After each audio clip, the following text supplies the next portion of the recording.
Alors, deuxième cas clinique. Une patiente de 67 ans est hospitalisée dans votre service, adressée par son médecin traitant pour fièvre et altération de l'état général. Comme antécédent, elle est hypertendue, elle a un prolapsus valvulaire mitral découvert fortuitement dans le cadre de son bilan d'HTA au cours d'une échographie, avec une fuite qui est minime, sans retentissement cardiaque, non suivie depuis plusieurs années. À côté de ça, elle a une diverticulite sigmoïdienne traitée par antibiothérapie 3 mois auparavant pour une poussée aiguë. Elle est traitée par ramipril 5 mg le matin. Depuis quelques semaines, elle est asthénique, dyspnéique. Elle a consulté à 2 reprises son médecin traitant. Il l'a retrouvée d'abord subfébrile à 37,9, puis à 38,3 ce jour, sans foyer infectieux clinique évident. Il avait l'impression que l'auscultation cardiaque se modifiait, donc il l'a adressée. Vous, quand vous l'examinez, vous retrouvez une température à 38,4, une tachycardie à 112, une fréquence respiratoire à 13, une pression artérielle à 11,7, une saturation à 94% en air ambiant. Il n'y a pas de signe de choc, pas de signe d'insuffisance cardiaque. L'auscultation retrouve un souffle holosystolique à l'apex cardiaque.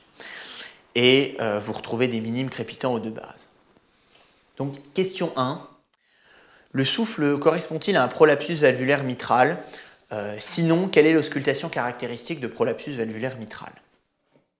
Donc non, le souffle entendu correspond à une insuffisance mitrale, mais ne correspond en aucun cas à un prolapsus valvulaire mitral du fait de son caractère holosystolique. C'est-à-dire, l'auscultation d'une insuffisance mitrale, on retrouvera un souffle qui est holosystolique, en jet de vapeur, au foyer mitral, donc c'est l'apex cardiaque sous même le nerf gauche, avec une irradiation axillaire. Et puis, dans une insuffisance mitrale classique, c'est un souffle holosystolique d'intensité fixe tout au long de la systole. Par contre, dans le cadre d'un prolapsus valvulaire mitral, le souffle est télésystolique, il est précédé d'un clic, et le reste de ses caractéristiques est identique à un souffle d'insuffisance mitrale, donc localisé à l'apex cardiaque, irradiation axillaire, et puis timbre en jet de vapeur. Mais c'est vraiment le caractère télésystolique et le clic qui doit vous faire penser à un prolapsus valvulaire mitral. Question 2. Quels sont les signes de gravité auscultatoire que vous recherchez dans cette pathologie? Donc, la première chose, il faut rechercher un éclat de B2, donc du deuxième bruit, au niveau du foyer pulmonaire. Ça, c'est un signe d'hypertension artérielle pulmonaire, qui est un signe de gravité d'une insuffisance mitrale. Deuxième chose, il faut rechercher un galop. Le galop, globalement, c'est un signe de gravité d'une insuffisance cardiaque. Et dans le cadre des IM, on retrouve surtout des galops protodiastoliques avec un bruit B3. Ensuite, il faut rechercher un roulement mésodiastolique de Flint, qui est un bruit entendu d'une insuffisance mitrale sévère. Et puis, on peut entendre un thrill mitral. Qu'est-ce qu'un roulement mésosystolique de Flint? Alors, il s'agit d'un roulement mésodiastolique. C'est un bruit grondant qui est secondaire à la mise en vibration de la grande valve mitrale. C'est un bruit qui s'entend à la pointe et dans l'aisselle en décubitus latéral gauche et surtout après un effort. Donc en gros c'est une vibration, un bruit un peu grondant au foyer mitral et mettez le patient, allongez-le sur le côté gauche et surtout après un effort pour le sensibiliser.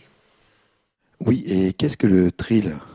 Alors le thrill, en résumé, c'est un souffle qui est palpable, c'est-à-dire on a un souffle et si on palpe, on a des vibrations qui accompagnent le souffle. Donc c'est le signe d'une insuffisance qui est importante avec un jet qui arrive à faire des vibrations qui sont transmises jusqu'à la paroi. Alors, troisième question. Vous pouvez vous reporter aux 2 iconographies du dossier. Donc, question 3. L'examen clinique retrouve les 2 éléments suivants, décrivez-les et interprétez. Donc, la première image, on voit une main du patient. Ce qu'on observe, ce sont des macules érythémateuses, donc des plaques sans relief, qui sont rouges, qui sont purpuriques, hémorragiques, au niveau de la paume et des pulpes des doigts. Et ceci, c'est un aspect qu'on nomme le placard érythémateux Janeway, qui est un signe cutané d'origine immunologique qu'on retrouve dans les endocardites infectieuses subaiguës. Ensuite, sur cette deuxième image, on voit des doigts en baguette de tambour avec des ongles en verre de montre, c'est-à-dire une déformation des ongles qui sont recourbés, qui sont bombés vers le haut. Et ça, c'est ce qu'on appelle un aspect d'hypocratisme digital. Et puis, de la même façon que pour le placard érythémateux Janeway, l'hypocratisme digital fait aussi partie des symptômes cliniques d'origine immunologique dans les endocardites infectieuses bactériennes subaiguës dites d'Osler. Quelles sont les causes des hypocratismes digitaux? Alors, il y a plusieurs causes aux hypocratismes digitaux. Les causes les plus fréquentes sont des causes respiratoires. On peut en retrouver dans les insuffisances respiratoires chroniques, dans les fibroses pulmonaires idiopathiques, dans les patients emphysémateux ou BPCO chroniques, chez les patients qui ont une mucoviscidose ou une dilatation des bronches. Et puis, on peut les retrouver dans le cadre de cancer bronchopulmonaire, où en général c'est un syndrome paranéoplasique, soit uniquement un hypocratisme digital, soit dans le cadre d'ostéoarthropathie hypertrophiante pneumique de Pierre-Marie et Foix.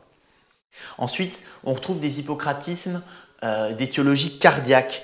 On les retrouve dans les cardiopathies cyanogènes chez les enfants, ou on peut les retrouver dans les endocardites infectieuses oslériennes. Et puis, on a aussi des causes digestives aux hypocratismes digitaux, donc des cirrhoses, des insuffisances hépatiques. On les retrouve dans les maladies intestinales chroniques inflammatoires, donc les maladies de Crohn, les rectocolites hémorragiques. On peut les retrouver dans des maladies cœliaques. Et puis assez rarement, on a d'autres causes, des causes endocriniennes, type hypothyroïdie, acromégalie, causes dermatologiques, mais c'est beaucoup plus rare. Retenez surtout des causes respiratoires, quelques causes cardiaques, quelques causes digestives. Alors, quatrième question, quel diagnostic suspectez-vous? Donc, devant l'ensemble du tableau clinique, on a une patiente qui a peut-être des foyers infectieux avec une diverticulite sigmoïdienne traitée quelques mois plus tôt, qui a probablement une valvulopathie sous-jacente avec un prolapsus valvulaire mitral, qui présente en termes d'anamnèse une altération de l'état général fébrile évoluant depuis quelques semaines. Cliniquement, elle a une fièvre, un souffle qui se modifie, des signes immunologiques d'endocardite infectieuse. Donc, on suspecte logiquement une endocardite infectieuse subaiguë d'Osler, sans complications graves, sur une valve native mitrale, avec un facteur de risque infectieux, vu que la patiente présente un prolapsus valvulaire mitral. Le germe est inconnu, mais dans les endocardites infectieuses subaiguës sur valve native, à cet âge-là, le germe le plus fréquent est le streptocoque. La porte d'entrée est inconnue, mais on suspecte une porte d'entrée digestive, vu la notion de diverticulite sigmoïdienne récente. Quels sont les germes des endocardites infectieuses? Alors, il y a beaucoup de germes dans les endocardites infectieuses. Pour mieux les retenir, d'abord retenez les germes classiques. Classez-les par porte d'entrée. En gros, quand on a une porte d'entrée cutanée, la porte d'entrée cutanée, c'est surtout pour des endocardites du cœur droit, c'est souvent sur des valves saines, c'est souvent des sujets jeunes, c'est souvent les toxicomanes. Ils piquent, ils envoient un germe sur leur valve. Et c'est très souvent des staphylocoques, que ce soit des staphylocoques aureus ou des staphylocoques à coagulase négative. Quand on a une porte d'entrée à partir d'un cathéter, c'est surtout des staphylocoques, quelques bacilles grammes moins, parfois des champignons, surtout c'est les immunodéprimés.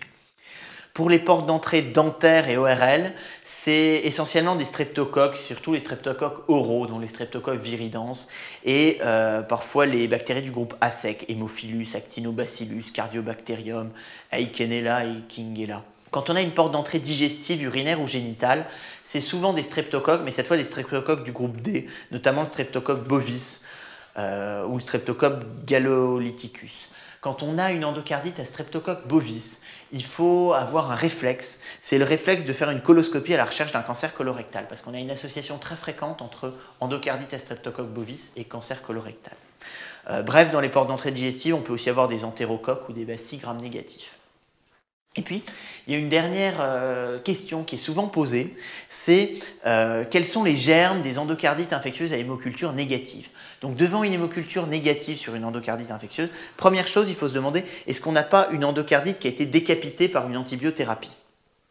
Et puis, si on n'est pas dans ce cas-là, c'est des germes qui n'ont pas été retrouvés aux hémocultures. Donc, soit des germes à culture difficile, soit des germes à croissance lente, notamment le groupe A sec dont je parlais plus haut, soit des intracellulaires, donc Coxiella burnetii, Bartonella, Brucella, Mycoplasme, Legionella, Chlamydia, soit des bacilles acido-alcoolorésistants, notamment le bacille de Koch dans la tuberculose ou les mycobactéries atypiques, ou soit les champignons quand on a des endocardites fongiques. Alors, cinquième question. Quel bilan paraclinique proposez-vous? Alors, il faut bien que vous connaissiez les éléments clés du bilan paraclinique des endocardites infectieuses. D'abord, c'est un bilan qui doit être fait en urgence, parce que c'est une urgence diagnostique et thérapeutique. Pour le diagnostic positif, il y a deux examens clés, c'est les hémocultures et l'échographie cardiaque.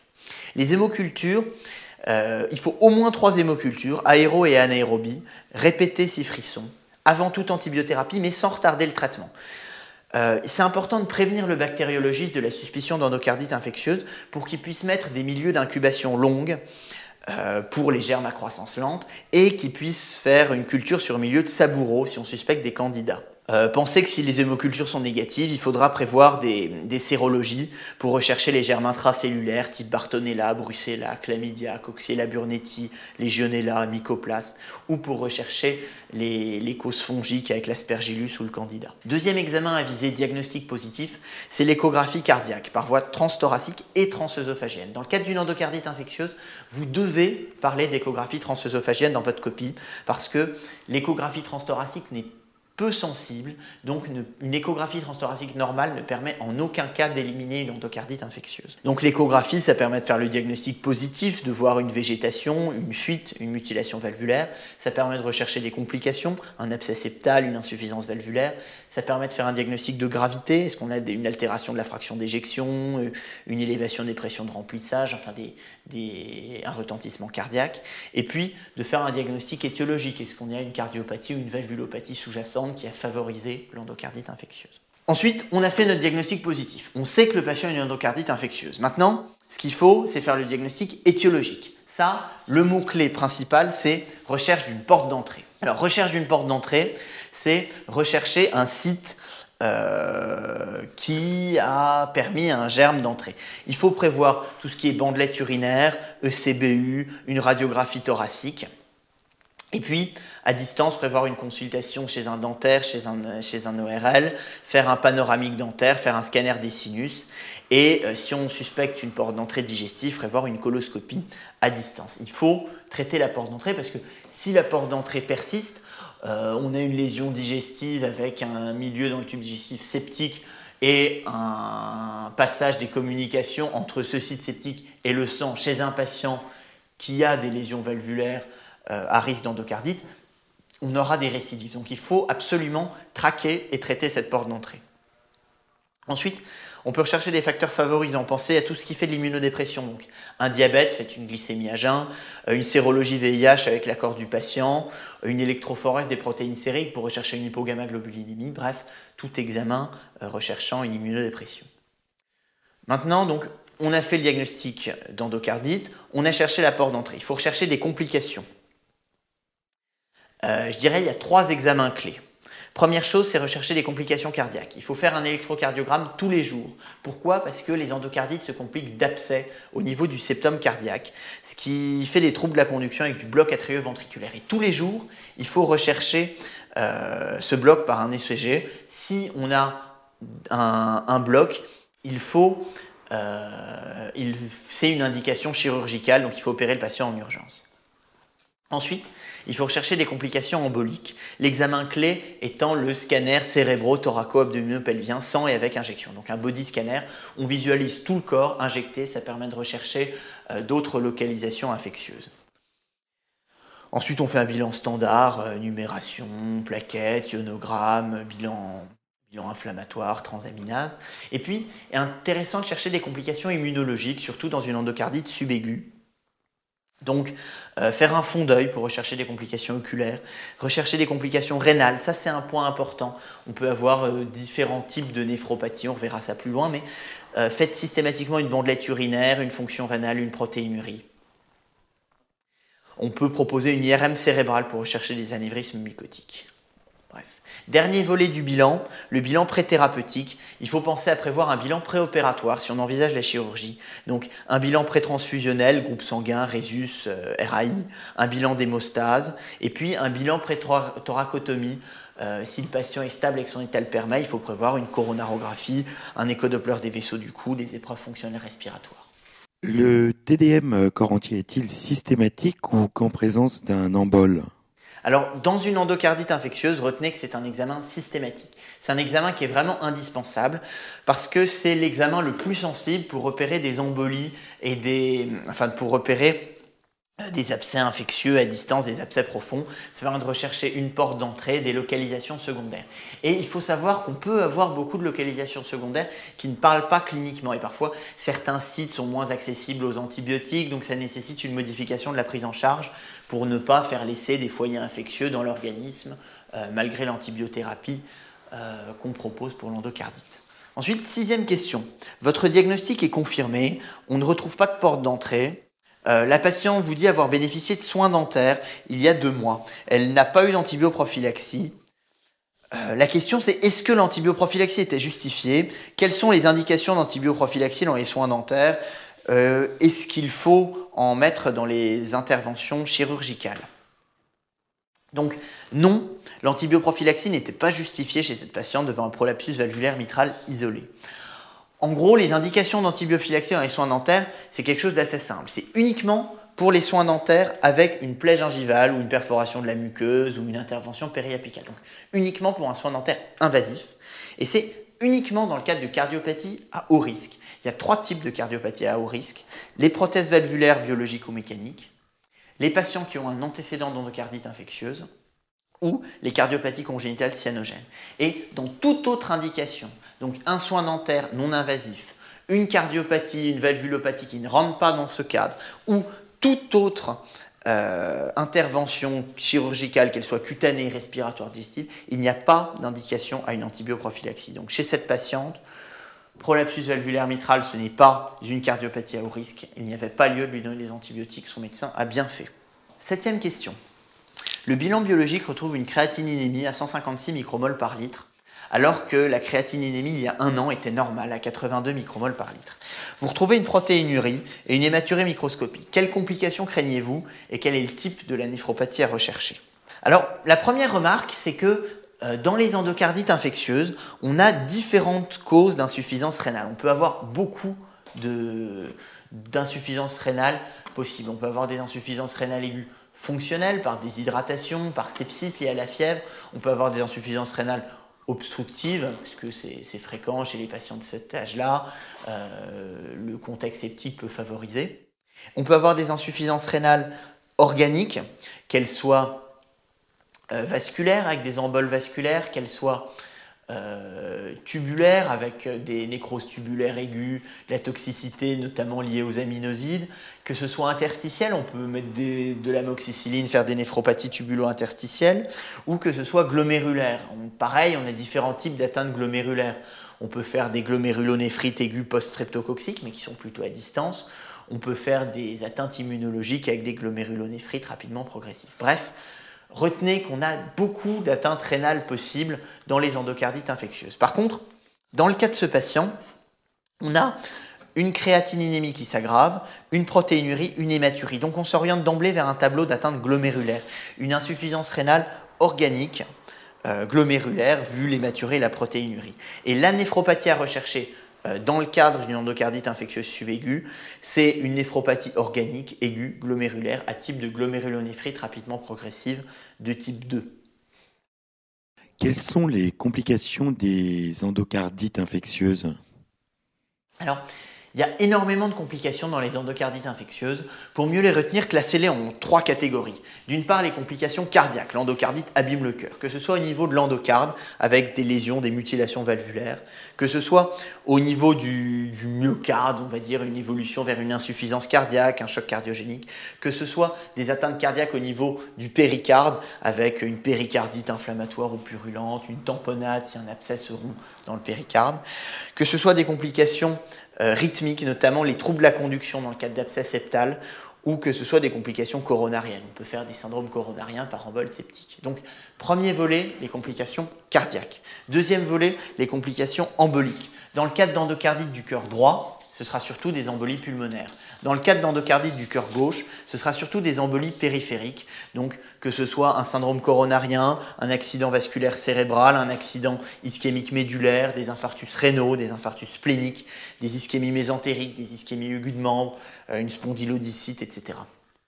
Et puis le troisième volet de complications, c'est les complications immunologiques, qu'elles soient cutanées, avec le faux panaride oculaire, le purpura pétéchial du bout des doigts, les plaques érythémateux de Janeway, que ce soit des complications ophtalmologiques, on peut voir des nodules de Roth au fond d'œil, du purpura conjonctival, que ce soit des complications rénales, on a des glomérulonéphrite, essentiellement des GNRP de type 2, que ce soit des complications articulaires, que ce soit des complications vasculaires, on a souvent des anévrismes mycotiques, c'est-à-dire des petits anévrismes au niveau des artères cérébrales qui sont à risque d'hémorragie cérébrale. Et c'est l'existence de ces anévrismes mycotiques qui contre-indique l'utilisation des traitements anticoagulants dans l'endocardite infectieuse. Alors, 8e question, quelle est votre prise en charge thérapeutique? Donc, ici, c'est une urgence. Il faut hospitaliser la patiente en médecine en urgence. Il faut la mettre en condition en la laissant au repos au lit, la surveiller avec un électrocardiogramme quotidien à la recherche de troubles de la conduction, poser une voie veineuse périphérique. Traitement de l'endocardite infectieuse, retenez il y a deux volets. Il y a l'antibiothérapie et la chirurgie. Si la chirurgie est nécessaire, on reviendra sur les indications plus tard. L'antibiothérapie, elle doit être double, synergique, bactéricide, parentérale. Elle doit être débutée après les prélèvements bactériologiques et elle doit être prolongée pendant au moins 4 à 6 semaines. Elle se fait à doses endocarditique, qui sont très souvent des fortes doses. Voilà. Alors, quand commencer l'antibiothérapie? Si l'endocardite est bien tolérée, il vaut mieux attendre d'identifier le germe avant de débuter le traitement, parce que le risque, c'est de ne pas avoir de germe et puis de décapiter l'endocardite, où on se retrouve à traiter pendant plusieurs semaines avec des antibiotiques qui peuvent être très iatrogènes, un germe qu'on ne connaît pas, on ne peut pas adapter les antibiotiques, les durées, on ne connaît pas l'antibiogramme, bref, une prise en charge qui devient tout de suite beaucoup plus difficile.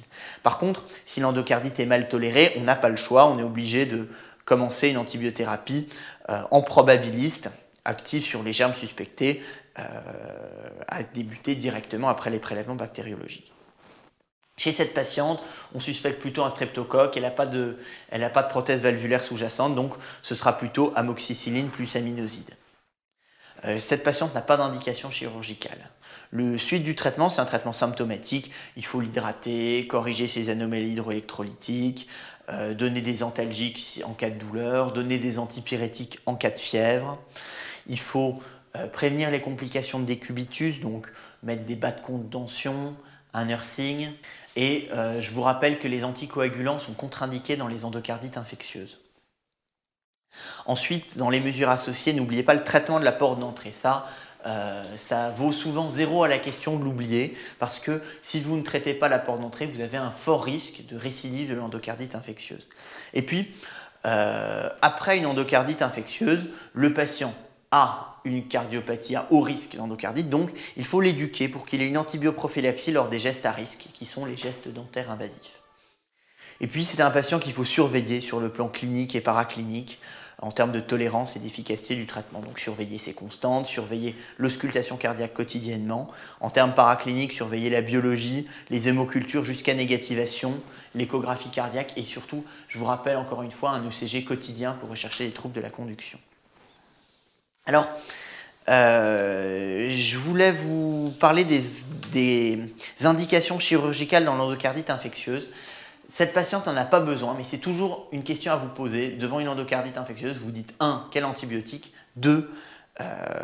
Quelles indications chirurgicales? Enfin, est-ce qu'il faut l'opérer? Donc, on l'opère en urgence si on a des problèmes hémodynamiques, type choc, insuffisance cardiaque réfractaire ou une mutilation valvulaire sévère.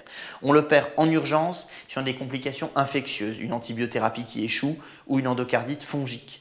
On l'opère en urgence si on a un gros risque embolique avec des végétations de plus que de 10 ou 15 mm ou un antécédent d'embolie, parce que c'est un patient qui est à risque de faire des accidents vasculaires cérébraux, des choses comme ça, si on ne retire pas la végétation. Et puis, on l'opère en urgence si le patient se complique, notamment d'abcès septal avec des troubles de la conduction ou de communication interventriculaire. À distance, c'est une indication chirurgicale qui se discute en fonction des lésions valvulaires, de l'état du patient. L'anticoagulation est-elle contre-indiquée même à dose préventive? Alors, non. L'anticoagulation dans l'endocardite infectieuse est contre-indiquée à dose curative. Ensuite, la dose préventive, le risque hémorragique, en termes d'hémorragie cérébrale, reste relativement modéré. Par contre, le bénéfice n'est pas non plus très important. Donc, c'est une discussion à avoir en fonction du rapport bénéfice-risque. Si la patiente se mobilise, si elle prend des antiagrégants, des choses comme ça, vaut mieux s'en passer. Après, c'est une discussion en termes de rapport bénéfice-risque, mais retenez contre-indication absolue à l'anticoagulation efficace, mais pas à l'anticoagulation préventive. Et si le patient nécessite une prise en charge chirurgicale et la mise en place d'une prothèse cardiaque, peut-on le mettre sous AVK? Alors, je dirais oui, puisque l'endocardite infectieuse est a priori traitée. Mais pour toutes ces questions d'anticoagulation, c'est toujours le même raisonnement. C'est un raisonnement en termes de rapport bénéfice-risque. C'est-à-dire, l'endocardite infectieuse, c'est une contre-indication à l'anticoagulation parce qu'on a un risque d'hémorragie cérébrale, parce que les endocardites subaigus peuvent faire des complications immunologiques, qui font des anévrismes mycotiques cérébraux, qui font des risques d'hémorragie cérébrale. Et voilà. Par contre, si on met une valve mécanique, c'est une indication absolue à l'anticoagulation efficace. Si on met une valve biologique, on peut surseoir à l'anticoagulation efficace, même si elle est souvent proposée dans les 3 premiers mois. C'est une question de rapport bénéfice-risque. Les éléments qui sont importants pour décider, on peut proposer une imagerie cérébrale, un angioscanner ou une IRM, parce que si on n'a pas d'anévrisme mycotique, ça limite le risque hémorragique, donc on peut plus facilement proposer une anticoagulation. La deuxième chose, c'est que si le patient présente des anévrismes mycotiques et qu'on a besoin de l'opérer, il vaut mieux privilégier une prothèse biologique pour éviter les antivitamines K.